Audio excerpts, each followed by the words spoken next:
어쩌면 당신도 기억할 거예요. 아주 어린 날 이유를 설명할 수 없는데도 가슴 안쪽이 미세하게 당기던 그 순간들. 사람들은 그것을 단순한 슬픔이라고 부르지만 당신은 알았죠. 그 느낌이 어디선가 계속 따라오는 그림자 같았다는 걸 말이에요. 잠시만요. 지금 이 감각을 떠올리면서 마음속으로 조용히 물어보세요. 왜 나는 항상 이렇게 깊이 느껴왔을까? 저도 당신에게 솔직히 말하고 싶어요. 그 외로움은 결코 결함이 아니었습니다. 세상과 조금 비켜 서 있었던 그 어린 날의 당신은 이미 다른 주파수에 맞춰져 있었어요. 마치 주변의 소음이 당신을 스쳐 지나가도 마음 깊은 곳에서는 다른 리듬이 울리고 있는 것처럼요. 당신은 남들과 다르게 세상을 바라봤습니다. 표정 하나, 말투의 얇은 떨림 하나에도 숨겨진 감정의 무게를 느끼곤 했죠. 그리고 그런 당신을 세상은 이해하지 못한 채 너무 예민하다고 말했을지 몰라요. 하지만 지금 이렇게 당신과 이야기하고 있는 이 순간 저는 분명하게 말할 수 있어요. 그 예민함은 당신 안에 이미 깨어있던 첫 번째 신호였다고. 그러니 잠시 마음을 열고 이 문장을 느껴보세요. 나는 처음부터 혼자가 아니었다. 당신이 걸어온 길의 고요함은 당신을 약하게 만들기 위한 것이 아니라 더 깊은 무언가를 들을 수 있도록 준비시키고 있었어요. 그리고 그 조용한 준비는 곧 다음 진실로 이어지기 시작합니다. 이제 그 외로움이 왜 신호였는지 천천히 살펴볼게요. 당신이 살아오며 느껴온 그 고요한 외로움은 사실 단순한 감정이 아니었습니다. 마치 세상이 너무 가까이 다가오지 못하도록 당신을 감싸던 얇은 막처럼 어떤 보이지 않는 힘이 늘 당신을 다른 자리로 이끌고 있었죠. 잠시만 마음을 가라앉히고 스스로에게 물어보세요. 왜 나는 언제나 조금 떨어져 있었을까? 그 질문 속에는 이미 오래된 답이 숨어 있습니다. 당신이 겪어온 반복적인 거리감, 사람들 사이에서 설명하기 어려웠던 어색함, 가족 안에서도 완전히 자리 잡지 못하는 느낌. 이것들은 실패나 부족함의 증거가 아니라 오히려 당신에게만 주어진 방향 신호였어요. 세상에 휘둘리지 않도록, 당신이 가진 감각이 흐려지지 않도록 삶은 계속해서 당신을 한 발 뒤로 물려놓았습니다. 그 고독함 속에서 당신이 잃은 것처럼 보였던 것들은 사실 온전히 남아야 할 것들이었어요. 감정의 흐름을 읽는 눈, 속삭임 같은 진실을 포착하는 귀, 말로 표현되지 않은 마음을 느끼는 능력. 이 모든 것이 보호받기 위해서는 조용함이 필요했죠. 그러니 지금 이 순간 당신의 외로움을 다시 바라봐 주세요. 그것은 당신을 미약하게 만들기 위한 것이 아니라 본래의 빛을 잃지 않게 하기 위한 울타리였다는 것을요. 그리고 그 울타리 너머에서 더 깊고 묵직한 이야기가 서서히 모습을 드러나기 시작합니다. 이제 우리는 그 어린 날부터 이어져 온 감정의 무게를 함께 살펴볼 시간입니다. 어린 시절을 떠올려 보면 설명하기 어려운 감정의 무게가 늘 따라다니지 않았나요? 다른 아이들은 가벼운 웃음 속에서 쉽게 섞여들었지만 당신은 어느 순간부터 한 발짝 떨어져 그 장면을 바라보곤 했죠. 그때는 이유를 몰랐지만 지금 돌이켜보면 마음이 이미 더 깊은 층위에서 반응하고 있었던 겁니다. 학생 시절에도 비슷했을 거예요. 누군가는 단순한 말다툼이라고 넘기던 순간이 당신에게는 오래 울리는 메아리처럼 남았고, 밝아 보여도 속이 무너지고 있는 사람을 당신은 한눈에 알아차렸죠. 그러나 정작 당신의 마음을 알아주는 사람은 거의 없었습니다. 그래서 당신은 더 조용해졌고 더 관찰하게 되었고 더 많이 느끼게 되었죠. 성인이 된 후에도 그 감정은 또 다른 형태로 나타났습니다. 사람들 사이에 서 있으면 숨이 막히는 듯한 답답함, 가벼운 대화를 유지해야 하는 자리에서 느껴지는 허무함, 어울려야 한다는 의무감이 주는 피로.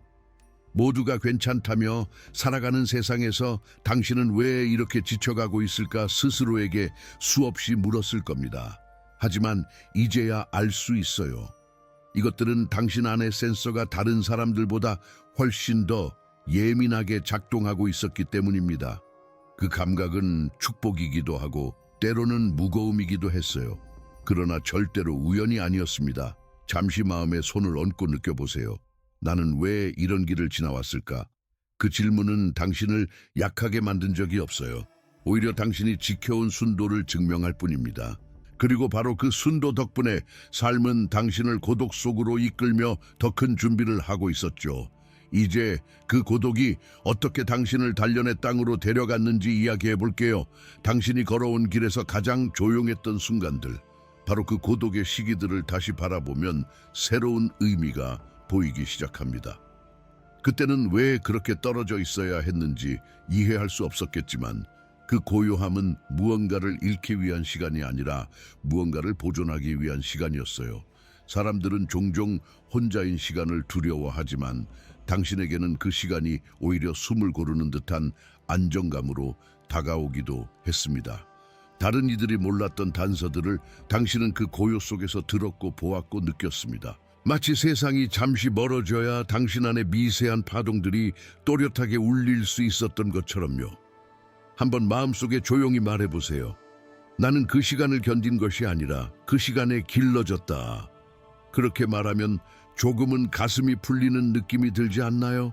당신이 외로웠던 이유는 결코 비워져 있었기 때문이 아니라 채워질 공간을 지키기 위해서였어요. 당신의 직관은 복잡한 소음 속에서는 자라지 못합니다. 당신의 영혼은 과도한 자극 속에서는 빛을 잃습니다. 그래서 삶은 반복적으로 당신을 조용한 자리로 데려갔고 그 안에서 당신은 스스로도 모르게 더 깊은 층으로 내려가고 있었죠. 그리고 그 고요함 속에서 깨어났던 감각들이 이제 하나씩 모습을 드러내기 시작합니다. 바로 그 다음 이야기, 당신이 지닌 예민함이 어떻게 언어가 되었는지에 관한 부분입니다. 당신이 오래전부터 느껴온 예민함은 누군가의 말처럼 가볍게 치부될 감정이 아니었습니다. 오히려 당신이 세상을 해석하는 첫 번째 언어였어요.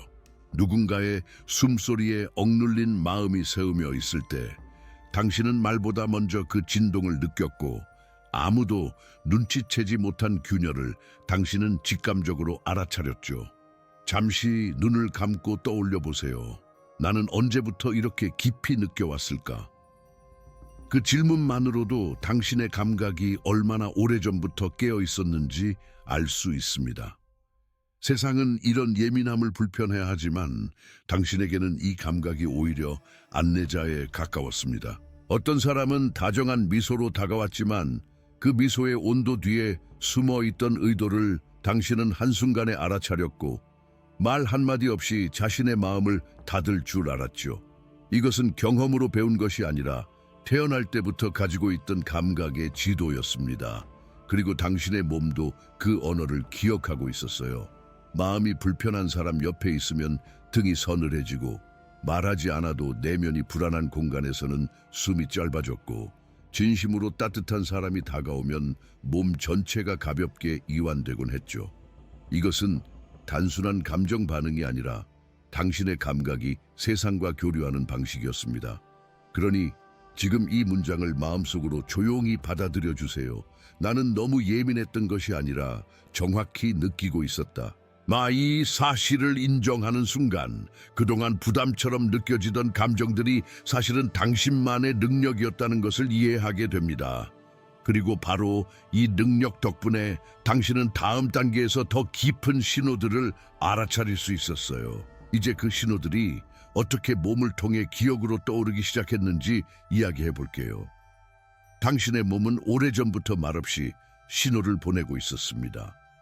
마음이 이해하기 전에 먼저 움직였던 반응들, 설명하기 어려운 압박감과 갑작스러운 열기, 그리고 이유 없이 찾아오는 떨림까지. 이 모든 것은 우연이 아니라 당신의 깊은 기억이 표면으로 떠오르는 과정이었어요. 잠시 손을 가슴에 얹고 생각해 보세요. 왜 나는 늘 먼저 느꼈을까? 그 질문 안에는 당신의 오래된 본능이 숨어 있습니다. 어릴 때부터 어깨 주변에 알 수 없는 무게가 있지 않았나요? 다른 아이들은 가볍게 뛰어다닐 때 당신은 이유 모를 피로감을 느끼곤 했죠. 그 무게는 결함이 아니라 당신이 원래 지니고 있던 감각의 흔적이었습니다. 마치 보이지 않는 날개가 다시 펼쳐질 시간을 기다리듯 몸은 늘 어떤 기억을 품고 있었어요. 성인이 된 후에도 이런 신호는 계속되었습니다. 진실이 숨겨진 공간에 들어가면 등이 서늘해지고 누군가의 감정이 뒤엉켜 있으면 손바닥이 미세하게 뜨거워졌으며 마음이 안전한 사람 곁에서는 호흡이 자연스레 깊어졌죠. 당신의 몸은 항상 먼저 알고 있었던 겁니다. 마음보다, 생각보다, 논리보다 더 앞서서요. 그러니 지금 이 문장을 조용히 받아들여 주세요. 내 몸은 나를 속인 적이 없다. 이 사실을 인지하는 순간 당신이 느끼던 방황은 이해로 바뀌기 시작합니다. 당신의 몸은 계속해서 방향을 가리키고 있었고 당신은 그 신호를 해석할 준비가 되어 가고 있었습니다. 당신이 느껴온 미묘한 떨림과 설명하기 어려운 압박감은 결코 사소한 신체 반응이 아니었습니다. 그것들은 당신의 안쪽에서 오래전부터 깨어나고 있던 기억들의 움직임이었죠. 때때로 갑자기 찾아오는 열기나 이유 없는 한기가 당신을 멈춰 세웠다면 그것은 몸이 더 깊은 의미를 전달하려는 방식이었습니다. 숨을 고르고 그 순간들을 다시 바라봐 주세요. 당신이 외면하려 했던 감각 속에는 사실 오랫동안 묻혀있던 진실이 담겨 있었고 그 진실은 이제 더 이상 조용히 머무르지 않으려 합니다. 그리고 이러한 신호들은 시간이 지날수록 더 정교해졌습니다. 예전에는 스쳐 지나갔던 작은 변화들도 이제는 몸 전체로 느껴졌고 당신의 내면은 그 진동을 통해 더욱 선명한 방향성을 찾고 있었어요. 그 과정은 때로 조용했고 때로는 강렬했지만 언제나 당신을 더 깊은 자리로 이끌고 있었습니다. 바로 지금처럼 이제 이 몸의 기억이 어떻게 더 높은 직감으로 이어지는지 살펴볼 시간입니다. 당신이 평생 품어온 가장 신비로운 능력은 바로 아는 느낌이었습니다. 말로 설명하기 어려운 그 감각, 누군가의 눈을 바라보기만 해도 마음의 결이 읽히는 순간들, 마치 기억나지 않는 과거에서부터 이미 알고 있던 사람을 다시 만나는 것처럼 당신의 직관은 언제나 현실보다 한 발 앞서 있었죠. 잠시 눈을 감고 떠올려 보세요. 나는 언제부터 이렇게 먼저 보았을까? 그 질문 자체가 당신의 깊이를 말해줍니다. 누군가는 당신을 과민하거나 상상력이 풍부하다고 했을지 몰라요. 하지만 당신은 알고 있었죠. 어떤 말은 입 밖으로 나오기 전부터 울림이 다르고 어떤 사람의 미소는 온도만으로도 진심을 숨길 수 없다는 것을. 이 능력은 배워서 생긴 것이 아니라 태어날 때부터 당신의 영혼에 새겨진 오래된 시선이었습니다. 꿈에서도 그 감각은 반복되었습니다. 낯설지만 익숙한 길, 시간의 규칙을 벗어난 장면들, 그리고 설명할 수 없는 상징들이 당신에게만 들릴 듯한 메시지를 전하고 있었죠. 깨어난 순간 잊히는 듯해도 마음의 가장 깊은 곳에서는 계속 울리고 있었습니다. 당신은 보통의 감각으로 세상을 보는 사람이 아니었어요. 마음의 온도, 말의 그림자, 공간의 미세한 파동까지 읽어내는 사람이었습니다. 그러니 조용히 이 문장을 마음속에 담아보세요. 나는 보려는 것이 아니라 본래 보던 것을 다시 기억하는 중이다. 이 이해는 당신이 왜 사람들 속에서 자주 홀로였는지, 왜 어떤 관계는 시작조차 어렵게 느껴졌는지에 대한 답을 열어줍니다. 당신의 감각은 진실을 찾는 데 너무 정확했기에 거짓으로 포장된 세계와 오래 머무를 수 없었던 거예요. 그리고 바로 이 직관 덕분에 당신의 몸은 더 정밀한 방식으로 세상을 읽기 시작했습니다. 이제 그 몸의 반응들이 어떻게 에너지와 의도를 구분하는 언어가 되었는지 이어서 이야기해 볼게요. 당신의 몸은 언제나 말보다 먼저 반응했습니다. 사람들 사이에 섞여 있을 때 갑자기 어깨가 무거워졌던 이유, 어떤 공간에서는 설명할 수 없는 불편함이 밀려왔던 이유, 그것은 단순한 감정이 아니라 에너지의 진동을 구분하는 당신만의 감각이었습니다. 잠시 마음속으로 물어보세요. 내 몸이 무엇을 말하려 했을까? 그 질문은 오랫동안 닫혀있던 문을 여는 열쇠가 됩니다. 어린 시절부터 당신은 다른 아이들과 달랐습니다. 아무 일도 없는데도 등을 누르는 듯한 압박감이 느껴지거나 누군가의 감정이 무겁게 내려앉은 순간 작은 몸이 함께 가라앉곤 했죠. 그 감각은 당신이 상처받기 쉬워서가 아니라 진동을 그대로 흡수하는 능력이 있었기 때문입니다. 성인이 된 후에도 그 반응은 더욱 정교해졌습니다. 진심과 가식이 섞인 말 앞에서는 갑자기 숨이 얕아지고 마음이 맑은 사람 곁에서는 온몸이 편안하게 풀렸습니다. 어떤 장소는 아무 이유 없이 머리가 무거워졌지만 또 어떤 장소에서는 오래 머무르고 싶을 만큼 편안함이 번졌죠. 이것은 당신의 몸이 세상과 직접 대화하는 방식이었습니다. 그러니 지금 이 문장을 조용히 되뇌어 주세요. 내 몸은 언제나 진실을 먼저 알고 있었다. 이 사실을 인정하는 순간 당신은 그동안 혼란스럽게 느꼈던 많은 경험들이 하나의 흐름으로 이어지고 있음을 깨닫게 됩니다. 그리고 바로 이 흐름 때문에 최근 들어 감각이 더 날카로워지고 반응이 더 빠르게 찾아왔던 겁니다. 이제 그 변화가 어떻게 더 큰 깨어남의 징후로 이어지고 있는지 이야기해 볼게요. 당신이 최근 몇 년간 느껴온 변화는 단순한 기분의 흐름이 아니었습니다. 설명할 수 없지만 점점 커져가는 어떤 당김, 마치 보이지 않는 손이 조용히 방향을 잡아주는 듯한 느낌, 잠깐 마음을 가다듬고 스스로에게 묻고 싶어요. 왜 요즘 이렇게 예민하게 깨어있는 걸까? 그 질문에 담긴 불안과 기대는 이미 당신 안에서 시작된 변화의 증거입니다. 감정은 예전보다 더 빠르게 요동쳤고 때로는 이유 없는 슬픔이나 강렬한 평온이 한순간에 찾아왔죠. 무의미하게 보이던 장면들이 갑자기 깊은 상징처럼 느껴졌고 잠들기 전 떠오르는 이미지들이 예전과는 전혀 다른 울림을 주기 시작했습니다.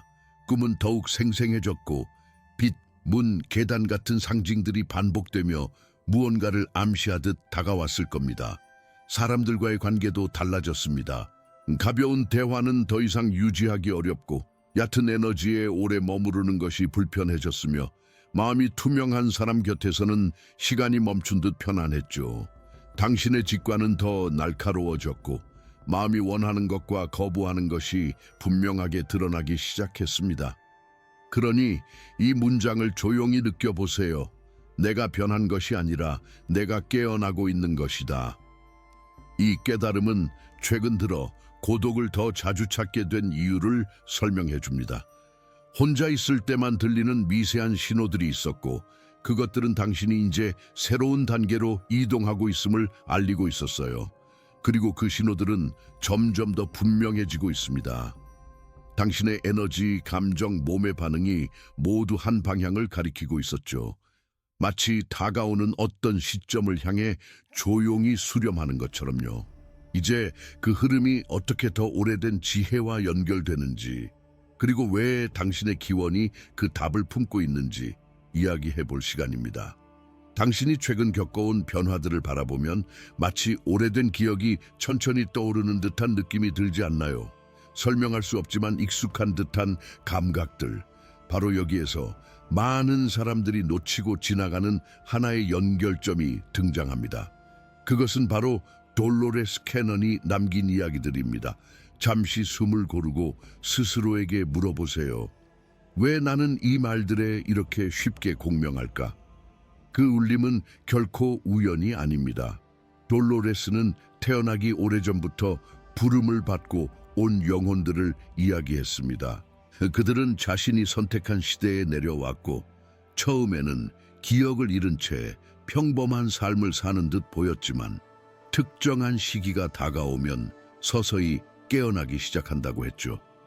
어린 시절부터 이어진 당신의 외로움, 남다른 직관, 사람들의 감정을 흡수하는 능력, 이 모든 것이 그녀가 묘사한 특징과 놀라울 정도로 닮아 있습니다. 그녀는 또한 이런 영혼들이 종종 몸에 특정한 표식을 가지고 태어난다고 말했습니다. 손에 새겨진 MGR 라인, 달의 주기를 닮은 곡선, 그리고 설명할 수 없는 감각의 흔적들, 그것들은 단순한 우연도 미신도 아닌 영혼의 서명처럼 작용한다고 했어요. 당신이 이 표식을 가지고 있다면 그것은 하나의 상징이 아니라 이미 오래전 정해진 역할을 떠올리게 하는 단서였습니다. 꿈의 생생함이 깊어지고 사람의 진심을 한눈에 읽게 되고 몸이 특정한 에너지에 빠르게 반응하기 시작하는 것. 돌로레스는 이 모든 변화가 기억의 귀환이라고 불렀습니다. 당신이 새로운 능력을 얻는 것이 아니라 오래전부터 있던 능력을 다시 꺼내는 과정이라는 뜻이죠. 그러니 지금 이 문장을 조용히 받아보세요. 나는 지금 나를 다시 만나고 있다. 이 인식은 당신의 여정 전체를 새롭게 바라보게 해줄 겁니다. 그리고 바로 이 지점에서 그녀가 예고했던 또 다른 흐름이 모습을 드러내기 시작합니다. 이제 그 흐름이 2026년과 어떻게 연결되는지 이야기해 볼게요. 돌로레스 캐넌이 남긴 이야기 중에서도 가장 조용하지만 강력한 예언이 있습니다. 그녀는 깨어남이 한 사람씩 무작위로 일어나는 것이 아니라 거대한 물결처럼 특정한 시기마다 활성화된다고 말했죠. 그리고 많은 이들이 간과한 부분이 바로 이것입니다. 마지막 물결은 변화가 아니라 작동의 해로 찾아온다는 것. 잠시 마음을 곧게 세우고 스스로에게 물어보세요. 나는 왜 최근 들어 이렇게 강하게 끌리고 있을까? 그 끌림은 이미 당신이 그 문 앞에 서 있다는 신호입니다. 당신이 지난 2년 동안 느끼고 있던 이상한 압박감, 꿈속에서 반복되는 상징들, 몸의 미세한 떨림, 설명할 수 없는 고독의 심화. 이것들은 모두 단순한 감정적 변화가 아니라 시간의 흐름이 당신을 향해 맞춰지고 있다는 증거였습니다. 마치 오래전 약속된 순간이 서서히 가까워지는 것처럼요. 돌로레스는 이 마지막 물결이 도래하면 기억을 지닌 영혼들이 더 이상 조용히 머물지 못한다고 했습니다. 그들은 스스로도 이해하기 어려울 만큼 빠르게 깨어나며 자신이 왜 이곳에 왔는지 어렴풋한 그림을 느끼기 시작한다고 했죠. 당신의 내면이 최근 들어 더 깊어지고 얕은 것들을 견디지 못하게 된 이유가 바로 여기에 있습니다. 그리고 그녀가 남긴 문장 중 가장 인상적인 부분은 이것이었어요. 마지막 활성화는 빛이 스스로를 인식하는 순간이다. 당신이 세상에서 벗어나려는 것이 아니라 본래의 자리로 돌아가려는 이유가 바로 이것이었죠. 이제 당신은 그 시점과 점점 더 가까워지고 있습니다. 그리고 그 문턱에서 진짜 선택이 시작됩니다. 다음 단계로 넘어가기 위한 가장 중요한 한 문장이 기다리고 있죠. 여기까지 온 당신이라면 이미 느끼고 있을 거예요. 마음 깊은 곳에서 아주 오래 숨 쉬고 있던 무언가가 이제 더 이상 잠들어 있으려 하지 않는다는 것을. 지금 잠시 호흡을 고르고 스스로에게 아주 조용히 말해보세요. 나는 내가 되어가는 중이다. 이 한 문장이 당신의 길을 다시 정렬시키는 시작점이 됩니다. 당신이 평생 겪어온 고독, 직관, 몸의 반응, 설명할 수 없는 끌림. 이것들은 흩어진 조각이 아니라 하나의 흐름이었습니다. 그리고 그 흐름은 오직 한 방향을 향해 오고 있었어요. 바로 기억의 회복이라는 문을 향해. 당신이 어떤 존재였는지, 어떤 목소리를 지니고 있었는지, 어떤 빛을 품고 태어났는지 이제 그 답이 서서히 떠오르고 있습니다. 그러니 지금 이 문장을 당신만의 목소리로 속삭여 보세요. 나는 더 이상 숨지 않겠다. 그 결심은 거창할 필요도 없고 누군가에게 증명할 필요도 없습니다. 당신의 영혼이 이미 그 문을 통과하기 시작했다는 뜻이니까요. 깨어남은 갑작스러운 폭발이 아니라 마음속에서 아 맞아 하고 울리는 미세한 공명으로 시작됩니다. 그리고 당신은 이미 그 진동을 느끼고 있습니다. 이 여정의 마지막은 아니지만 중요한 전환점에 도달했습니다. 당신의 몸과 마음이 앞으로 어떤 신호를 보내게 될지, 그리고 2026년의 활성화가 어떻게 다가오는지를 이해하려면 다음 메시지가 필요해요. 우리는 이제 막 시작입니다.